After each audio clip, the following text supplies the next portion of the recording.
அடுத்ததாக வந்து இன்னொரு மேட்ரு ஒன்று இருக்கிறது. என்னன்னு கேட்டால், நம்ம மனநோயில் ஒரு வகை, இது ஒரு மனநோய், பேணுதல்ங்கிற மனநோய். இதான் மனநோயில் ஸ்டார்டிங். பேணுதல், அதாவது நாங்கள் நல்லது செய்கிறோங்கிற அடிப்படையில் பேணுதலாக இருக்கிறாங்க எல்லாத்துலையும். மார்க்கத்தில் பேணுதல், உலக விஷயத்தில் பேணுதல், அது மாதிரி எல்லாத்தையும் நம்ம கவனமாக கேர்ஃபுல்லாக இருக்கிறார்னு காட்டுற மாதிரி சில ஆளுக்கு என்ன செய்வாங்க, இருப்பாங்க. அதாவது சந்தேகப்பட வேண்டிய விஷயத்தில் சந்தேகப்பட வேண்டும். மார்க்கத்தில் சந்தேகமானது நம்ம என்ன செய்யக்கூடாது, சாப்பிடக்கூடாது, சந்தேகமானது நெருங்கக்கூடாது, இதெல்லாம் மார்க்கத்தில் உள்ளது தான். இவன் என்ன செய்வான்னு கேட்டால், சந்தேகம் இருக்குதோ இல்லையோ எல்லாத்துலேயும் சந்தேகப்படுவான். சந்தேகம் இல்லாத விஷயத்துலையும் அவன் என்ன செய்வான், சந்தேகப்படுறது பேணுதல்ங்கிற நோய். அந்த பேணுதல்ங்கிற நோய்க்கு வந்து உதாரணமாக எடுத்துக்கொள்வோமே, உங்கள்கிட்ட பஸ்ஸில் ஏறி போயிட்டு இருக்கிறீங்க. பஸ்ஸில் ஏறி போனால் போயிட்டு இருக்க வேண்டியது தானே. இந்த பஸ் போய் சேருமா, விழுந்துருமா, பிரேக் டவுன் ஆகுமா, டயர் பஞ்சர் ஆகுமா, இப்படின்ற சில ஆளுக்கு உட்காந்துட்டு அதே தான் யோசிப்பான். ஆனால் பஸ்ஸில் ஏறி போனால் எப்போ நீங்கள் நினைக்கலாம், இது வந்து நோய், இது ஒரு மனநோய். பேணுதலுங்கிற முறையில் பேணுதலாக இருக்கிறான், கவனமாக இருக்கிறான், இறங்கிறது பஸ்ஸிலேருந்து. பஸ்ஸில் ஏறிப்பட்டு பஸ்ஸு கவிழ்ந்துட்டா, வெள்ளத்தில் பேப்பரில் படிச்சிருப்பானா, ஆற்றில் பஸ்ஸு கவிழ்ந்தது, எல்லா பஸ்ஸு கவிழ்ந்துட்டவா இருக்குது, 1000ல் ஒரு பஸ்ஸு கவிழத்தான் செய்யும். அதுக்காண்டி ஏன் பண்ணுற, எப்போ நம்ம இது பண்ணணும், நம்ம போகிற பஸ்ஸில் ஒரு மாதிரியா டைப்பாக சவுண்டு வந்தால், கலண்டு தடத்துன்னு ஆடுனா, அப்போ டவுட் போடுற. இது அர்த்தமுள்ள சந்தேகம். இந்த சந்தேகம் வந்தால் மனநோய் இல்லை. சாதாரண பஸ், நல்ல பஸ்ஸாக இருக்குது, ஏறி உட்காந்துக்கிட்டு பேப்பர் படிச்சுக்கிட்டு, அங்கே பஸ்ஸு மறித்து விழுந்து விட்டது, இங்கே பஸ்ஸு நொறுங்கி விட்டது, அங்கே மரத்தில் மோதியதுன்னு படித்தோன்னே வேறு இது எப்போ மோத போகுது வெயிட் பண்ணிகிட்டே இருப்பான். நம்ம போகிற பஸ்ஸு இப்போ மோத போகுது. இதெல்லாம் வந்து பேணுதலாம். என்ன செய்கிறானா, கவனமாக இருக்கிறாராம். அதே மாதிரி குடும்பத்தில் ஒரு ஆள் இறந்துட்டாருன்னு வைங்க, இறந்துட்டாருன்னா ஹார்ட் அட்டாக்ல இறந்துட்டாரு, சுகரில் இறந்துட்டாருன்னு உடனே போய் சுகருக்கு டெஸ்ட் பண்ணுறது. ஏன், நீ உனக்கே தேவை, அவனுக்கு வந்து போயிட்டான்னு சொன்னால் உனக்கு அதற்கான அறிகுறிகள் இருந்தால் டெஸ்ட் பண்ணு. சுகருக்குரிய உனக்கு அது மாதிரி இருந்து புண்ணு வந்து ஆறாமல் சுகருக்குன்னு சில காரணங்கள்லாம் சொல்லுவாங்க. நல்லா இருப்பாங்க, பாப்பா செத்தவுடனே இவங்க சோதனைக்கு போகிறோம், அப்பா மாதிரி எனக்கு வந்துட்டா எனக்கு ஏதாவது இருக்குமோ அப்படின்னு சொல்லி முழு செக்கப் என்ன செய்கிறது, ஃபுல் செக்கப் பண்ண போகிறேன். இதெல்லாம் வந்து மனநோய். எல்லாத்துலேயுமே வாய்ப்பு 50-50 இருந்தால் தான் சந்தேகப்படணும். 1% எல்லாத்துலையும் இருக்க தான் செய்யுது. விமானத்தில் ஏற உளுந்துட்டு என்ன செய்யறதுனா எவனா போக முடியுமா, விமானம் விழுத்தான் செய்யுங்க, ஒரு விமானம் விழத்தான் செய்ய போகுது. அப்போ நம்ம விமானத்தில் ஏறிக்கிட்டு இது விழுந்தால் என்ன செய்வது, ரயிலில் ஏறிக்கிட்டு கவிழ்ந்தால் என்ன செய்வது, ஒருத்தன் தண்ணியை தர்றான், தண்ணியில் விஷம் கலந்துருப்பானோ, ஏதாவது செஞ்சிருப்போமா அப்படி நினைக்கலாம். தண்ணியாவது குடிக்க வேண்டியானே, அதில் காரணம் இருந்த கலர் ஒரு மாதிரியாக இருந்தால் அதை கலந்துருப்பான்னு நினச்சிக்க. முகாந்திரம் இருந்தால் சந்தேகப்படலாம்.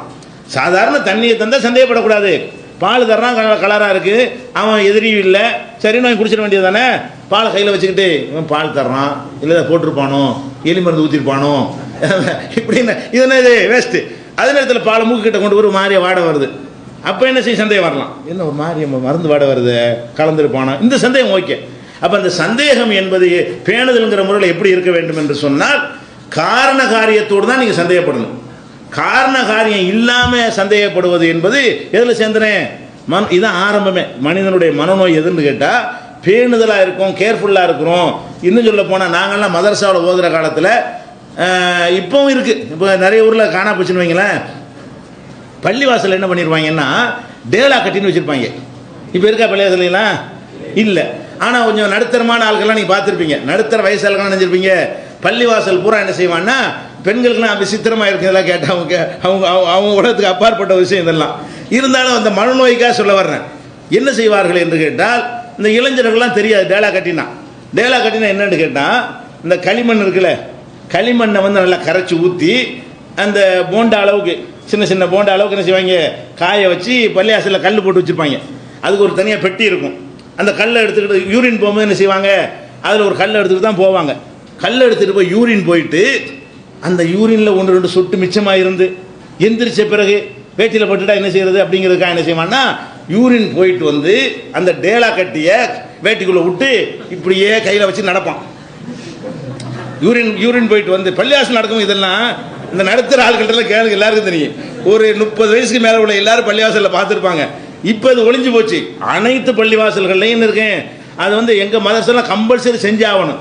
கம்பல்சரியாக என்ன செய்யணும், டேலா பிடிச்சான்னு அடிப்பாங்க மதரசாவிலாம். அது ஒரு முக்கியமான பாடமாக சொல்லி தருவாங்க. என்னடான்னு கேட்டால், சிறுநீர் கழித்த பிறகு அந்த மூத்திர குழாயில் என்ன செய்யும், 1-2 சொட்டு இருக்கும்னு வேணா நினச்சிக்கிட்டு இருந்துட்டு போகுது. உள்ளுக்கு இருந்தால் நமக்கு என்ன, உள்ளுக்குள்ள மூத்திர பையில மூத்திரம் இருக்கத்தானே செய்யும். சிறுநீர்னு பைய எல்லாம் வச்சிருக்கிறான், அதில் எல்லாமே வெளியேற போகுது, அதில் இருக்கத்தான் செய்யும். உள்ளே இருக்கிறது பஞ்சாயத்து இல்லை, மார்க்கத்து அவ்வளோதான். விஞ்ஞானப்படியும் பஞ்சாயத்து இல்லை, வெளியே வந்தால் தான் பஞ்சாயத்து. மலமோ சிறுநீரோ வெளியே வந்தால் கெடுதி, உள்ளுக்குள்ளே இருந்தால் அதனால என்ன செய்யாது, வெளியில் வரக்கூடிய எந்த ஒரு விவகாரமும் வராது. இதை விளங்காமல் என்ன செய்வான்னு கேட்டால், அதை டேலாவை பிடிச்சிட்டு என்ன செய்வான்னா, பார்க்குற மற்ற மதத்துக்காரன் பார்த்து அருவருப்பாக நினைக்கிற மாதிரி இருக்கும். கைலிக்குள்ளே கையை விட்டுக்கிட்டு இப்படி நடந்துக்கிட்டு இருந்தா முக்காவாசியத்தோட தெரியும், அப்படியே நடந்துக்கிட்டே இருப்பான். அது நடக்க வேற செய்யணும். இதுக்கு நடந்தால் தான் இறங்குமா, அந்த ஒன்று ரெண்டு சொட்டு கீழே இறங்கு, அந்த அந்த டேலா வந்து உறிஞ்சிக்கிறோம். அது மாதிரி செய்வாங்க. அது மாத்திரம் இல்லாமல் ஒரு 7 தடவை கணக்கணும். அது இதெல்லாம் செய்யணும். கணக்காட்டி அடி விடுவோம். மதரசாவில் கணச்சியாடான்னு கேட்பாங்க. அப்போ அந்த கணைப்பதன் மூலமாக என்ன செய்யுமா, அதில் இதுக்கு எவ்வளோ பேணுதல்ங்கிற முறையில் பேணுதலாக இருக்கிறோங்கிற பேரில் அதை கொண்டு மறுபடியும் போய் உட்காந்து கழுவுறது. அதாவது முதல்ல யூரின் பண்ணிவிட்டு அதுக்கப்புறம் அந்த டேலா பிடிச்சி அதுக்கு ஒரு 1/4 மணி நேரம் அப்படி நடந்துட்டு அதுக்கப்புறம் வந்து உட்காந்து மறுபடியும் கழுவிட்டு எந்திரிப்பாங்க. இது என்னடான்னு கேட்டால், நாங்கள் பேணுதலாக இருக்கிறோம். என்ன பேணுதல், இந்த 1-2 சொட்டு வந்து பற்றக்கூடாதுல்ல, ட்ரெஸ்ஸில் பட்டா துழுவக்கூடாமல் போயிரும்ல, இப்படின்னு சொல்லி அதெல்லாம் எல்லாம் வந்து ஒன்றும் பிரச்சாரம் பண்ணாமல் எடுபட்டு போச்சு. நாம் டேலா கட்டியை பற்றி நம்ம எந்த கூடுதலாக கேள்விப்பட்டிருக்கீங்களா, பயானம் பண்ணலை, அதுவாக எடுபட்டு போயிடுச்சு. அதுவாக அந்த முசீபத்து இருந்துச்சு. யாரும் பயான் பண்ணாமலே எந்த ஒரு பிரச்சாரம் செய்யாமல் நோட்டீஸ் போடாமல் அதுக்கு வீடியோ கசட் போடலை, அதுக்கு ஆடியோ கசட் போடலை, துண்டு பிரசுரம் போடலை, அதுவாக இருந்துச்சு, அதுவாக போயிடுச்சு. இந்த இளைஞர்கள்லாம் புதுசாக கேட்குற மாதிரி ஒரு மேட்டர் ஆகிடுச்சுன்னு வைங்களேன். இதுதான் பேணுதலுங்கிறது. இது என்ன பேணுதல், இது தப்பு. அதே மாதிரி ஒருத்தர் சாப்பிட கூப்பிட்றாரு, இது ஒழுங்காக சாப்பிட ஹரமாக இருக்குமா, வட்டி வாங்கியிருப்பானா, திருடி உனக்கு எண்ணத்துக்கு திருடிட்டான்னு கன்ஃபார்மாக தெரிஞ்சா நீ வாங்காத. டவுட்டு வந்து இல்லை, காரணம் இல்லாமல் இதுக்கு நீ டவுட் படுற, எல்லாத்துலையும் இப்படி பண்ணுறது. மார்க்க விஷயத்தில் என்ன செய்கிறது, ஒரு இடத்துல தொழுவ போகிறது, இந்த இடத்துல நாய் மூத்திரம் வச்சிருக்குமோ, இந்த இடத்துல பண்ணி உட்காந்துருக்கும், ஓய் சுத்தமாக தொழுது போயிட வேண்டியதானே. நீ பண்ணி உட்காந்துச்சுன்னு பார்த்தீங்கன்னா அதுக்குள்ளே வேலையை செய்யி, நாயை பார்த்தீங்கன்னா செய்யி, பார்க்கலான்னு என்ன செய்ய வேண்டியதான், பேசாமல் இருக்க வேண்டியதானே. அப்போ எல்லாத்துலேயும் சந்தேகம், சாப்பிட்றதுல சந்தேகம், ஆடையில் சந்தேகம், ஒரு ஆடையை கழட்டி போட்டால் அதில் அது ஒரு பள்ளி உட்காந்துருக்குமோ, ஒரு ஈரமாக இருக்குது ஏதாவது, அப்படி இப்படிலாம் சந்தேகப்படுறது இருக்கே தப்பு. காரண காரியத்தோடு டவுட் பண்ணணும். காரண ஆதாரங்கள் இருந்தால் என்ன செய்யணும், டவுட் பண்ணணும். இந்த மாதிரியான ஒரு முசீபத்து தான் இந்த மனநோயோட ஸ்டார்டிங். இது யாருக்கு இருக்குதோ பேணுதலே வேண்டியதில்லை. பேணுதல்னா இந்த பேணுதல் எப்படி, ஒரு 75% அதுக்கு காரணத்து இருக்குன்னு தெரிஞ்சால் சந்தேகப்படுங்க, ஒதுக்கிடுங்க. 50-50 இருந்தால் கூட படலாம். ஆனால் 1% 2% வாய்ப்பு இருக்கிறதெல்லாம் சந்தேகப்பட்டீங்கன்னா, 1000 பஸ்ஸில் 1 பஸ் ஏறுற பஸ்ஸில் ஏறுறீங்க, 10 பஸ்ஸு போனால் 5 பஸ்ஸு விழுந்துருச்சுன்னு வைங்க, நீ சந்தேகப்படுங்க. 10 பஸ்ஸு புறப்பட்டால் 5 பஸ்ஸு ஆக்சிடென்ட் ஆயிரும்னா என்ன செய்யணும், பஸ்ஸில் ஏறாடான்னு சொல்லலாம். ஏன் 50-50 இருக்குது, அதனால் பிழைக்கிறதுக்கு வாய்ப்பு இல்லை, பாதி தான் இருக்குது சான்ஸ்ன்னு நினைக்கலாம். 1000 பஸ்ஸு போனால் 2 பஸ்ஸு ஏதாவதுன்னா அது பஸ்ஸில் நம்ம நடந்து போகிறதுன்னு சாப்பிட்றோம். அப்போ என்ன செய்யணும், நடந்து போகக்கூடாது. ஏன் நடந்து போய் ஏன் மேலே பஸ் மோதி விட்டால் வீட்டில் உட்காந்துட்டு அப்போ ஏதாவது செய்ய இயலுமா. இந்த பேணுதல்ங்கிற முறையில் வாகனத்துக்கு பேணுதல் பார்த்தீங்கன்னு சொன்னால், உட்காந்துக்கிட்டு இருக்கிற பேணுதல், உட்காந்துருக்கிறேன் இருந்து உளுந்து விட்டால் அதில் வருமா இல்லையா, உட்கார இயலுமா. நின்றுக்கு இருக்கும்போது ஏதாவது அது பூகமாக வந்து விட்டால் இப்படி ஏதாவது வாழ இயலுமான்னு கேட்குறேன். இது ஒரு நோய். இந்த மாதிரி முசீபத்தை விட்டுட்டாலேயே எல்லாத்தையும் இருக்குது, நிறைய பேர் இருக்குது. கவனமாக இருக்கும், பாதுகாப்பாக இருக்கும், கேர்ஃபுல்லாக இருக்கணும், நாங்கள் சுதாரிப்பாக இருக்கோம்னு காட்டுவதற்காக வேண்டி இந்த மாதிரியான மனநோய்கள்லாம் இருப்பதை பார்க்குறோம்.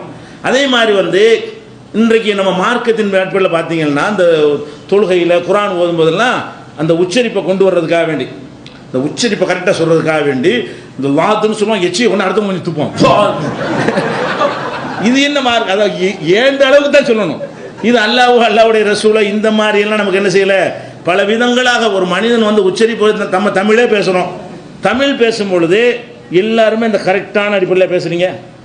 எல்லா உச்சரிப்பு நான் பேசுகிறது கரெக்டாக இருக்கா, இல்லை நீங்கள் பேசுகிறது கரெக்டாக இருக்குமா, இல்லை தமிழுமா ஒருத்தன் தமிழ்மா ஊர்தாரங்க செய்வாங்க, தமிழ் வாழைப்பழ பாஷை பஷம் வாங்க இப்படிலாம் இருக்குது. அப்போ இதெல்லாம் இருக்கக்கூடிய நேரத்தில் அதை போட்டு குறை சொல்லிட்டு இருக்கக்கூடாது. அவனுக்கு வந்தால் ஓகே, வரலான்னு செய்ய வேண்டியதான். நீ வாசப்பசன்னு சொல்லிட்டு போ, நீ வாழைப்பழம்னு சொல்லு, நீ வாழைப்பழம்னு சொல்லு அப்படின்னு விட்டுருமே தவிர, இதில் வந்து இந்த மஹ்ரஜை கரெக்ட் பண்ணுறோங்கிறதுக்காக வேண்டி இவங்க பண்ணக்கூடிய அலப்பறையும், அந்த காலத்தில் இந்த மாதிரி ஆட்களுக்கு பின்னாடி நான் தொழவே மாட்டேன்னு அஹ்மது இப்னு ஹம்பல்லாம் சொல்லியிருக்கிறாங்க. இந்த உச்சரிப்புகளுக்காக வேண்டி அந்த தொண்டையிலேருந்து அப்படி சொல்கிற பார்த்தாலும் என்ன செய்யும், கரெக்டாக உச்சரிக்கிறா நீங்கள் நினச்சிட்டு இருக்கிறீங்க.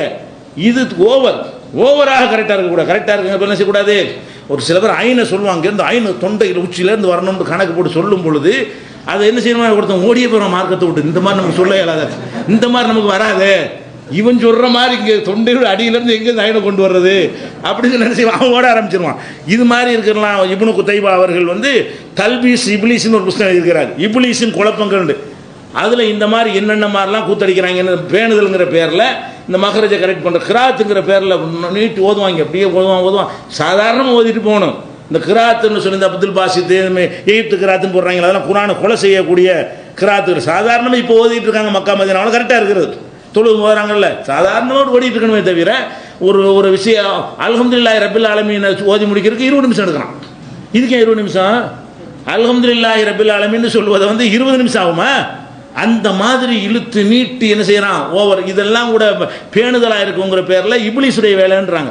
அந்த காலத்தில் இது பெரிய அப்ஜெக்ஷன் ஆகி எதிர்க்கப்பட்ட விஷயம். இன்றைக்கு என்ன இருக்குது மார்க்கத்தில்? அது உனக்கு ஓத தெரியுமா? ஒரு கேள்வி கேட்க போனால் ஆரம்பிச்சிடறான். என்னது உனக்கு ஒழுங்காக மகரிச்சு சொல்ல தெரியுமா? ஐன் உச்சரிக்க தெரியுமா? உனக்கு ஹே வருமா? அப்படின்னு என்ன செய்யுது? உனக்கு என்ன என்கிட்ட கேள்வி கேட்குற? நான் இதெல்லாம் ட்ரைனிங் எடுத்திருக்கேன். இதெல்லாம் வந்தால் எடுத்துகிட்டு போ, கரெக்டாக வந்தால் பிரச்சனை இல்லை. இல்லாட்டி எல்லாம் கேட்பானா? இதெல்லாம் பெரிய அளவுக்கு அப்படிலாம் அந்த கருத்து வந்துட்டே சரிதான். நான் சொல்லக்கூடிய விஷயம் உங்களுக்கு விளங்கிட்டால் சரிதானே. நான் சில லானா எனக்கு வராமல் இருக்கு. நானா 3 சொல்லி நானான்னு இருக்குது, 2 சொல்லி நானா இருக்குது. ரெண்டையும் நான் ஒரே மாதிரி தான் நான் சொல்கிறேன். ஆனால் வேறு 2 விதமாக சொல்லணும். வழங்குதா? அது மாதிரி நான் எல்லாருடைய பேச்சு நீங்கள் பார்க்கலாம். கரெக்டாக வந்து 2 சொல்லியையும் 3 சொல்லியும் ஒரே மாதிரியாக சொல்லிட்டு இருக்கிறோம். வித்தியாசமான சொல்லிட்டு இருக்கிறோமா எல்லாரும்? இல்லை. லானாவிலே 2 லானா இருக்குது, லானா 1 இருக்குது. இந்த 3ஐயும் ஒரே மாதிரி சொல்கிறவங்க இருக்கிறான். 3 விதமாக சொல்கிறவங்க கரெக்டாக சொல்கிறவங்க இருக்கிறான். அதெல்லாம் ஒரு பேட்டர் கிடையாது. இதுகளுக்கு போட்டு ரொம்ப முக்கியத்துவம் கொடுக்குறோங்கிற பேரில் போய் இபாதத்தெல்லாம் விட்டுட்டு இஹ்லாஸ் எல்லாம் விட்டுட்டு இந்த வார்த்தையிலேயே பிடிச்சிக்கிட்டு இன்னும் கரெக்ட் அப்படின்லாம் நினைக்கக்கூடியதெல்லாம் பார்க்குறோம். அது மாதிரி கிராத்துங்கிற பேரில் என்ன செய்கிறாங்க? பேணுதல்ங்கிற பேரில் அல்லாஹ்வுடைய வசனத்தில் வந்து விளையாடுறாங்க. எப்படி விளையாடுறாங்க? இப்போ அல்ஹம்துலில்லாஹி ரப்பில் ஆலமீன் அர் ரஹ்மான் மூச்சு நிப்பாட்டின்னு வைங்க. மூச்சு நிப்பாட்டினா அர் ரஹ்மான் ரஹீம்ங்கிறாங்க. இப்போ 2 தடவை அர் ரஹ்மான் எல்லாம் இறக்குனானா? அல்ஹம்துலில்லாஹி ரப்பில் ஆலமீன் அர் ரஹ்மான் பாங்க, மூச்சு நின்றுமா. மூச்சுன்ட்டு அர் ரஹீம்னு சொல்ல வேண்டியதானே? இவன் என்ன செய்வான்? அர் ரஹ்மான் அங்கேருந்து எடுக்கணுமா? இந்த விட்டோம்னா ஒரு முன்னாடி ஒரு வார்த்தை சேர்த்துக்கிட்டு எடுக்கணுங்கிறான். அப்படி எடுத்து பார்த்தீங்கன்னா அல்ஹம்துலில்லாஹி ரப்பில் ஆலமீன் அர் ரஹ்மான் ரஹீம்னு வருது. இப்படி அல்லாஹ் இறக்குனா? அப்போ அல்லாஹ்வுடைய வசனத்தில் இந்த கிராத்துங்கிற பேரில் வந்துக்கிட்டு விட்ட இடத்துலேருந்து போயிட்டு இருக்கணுமே தவிர அங்கேருந்து இழுக்கிறான். முந்தின வசனத்துலேருந்து இழுத்து ஓதணும்லாம் பேணுதலாம். இதெல்லாம் பேணுதல் கிடையாது. இதெல்லாம் வந்து அறியாமல் இதெல்லாம் இப்லீஸுடைய வேலைகள். அப்போ இந்த மாதிரியான இந்த பேணுதல்ங்கிற வகையிலான ஒரு நோய்கள்லேருந்து நம்ம விடுபட வேண்டும்.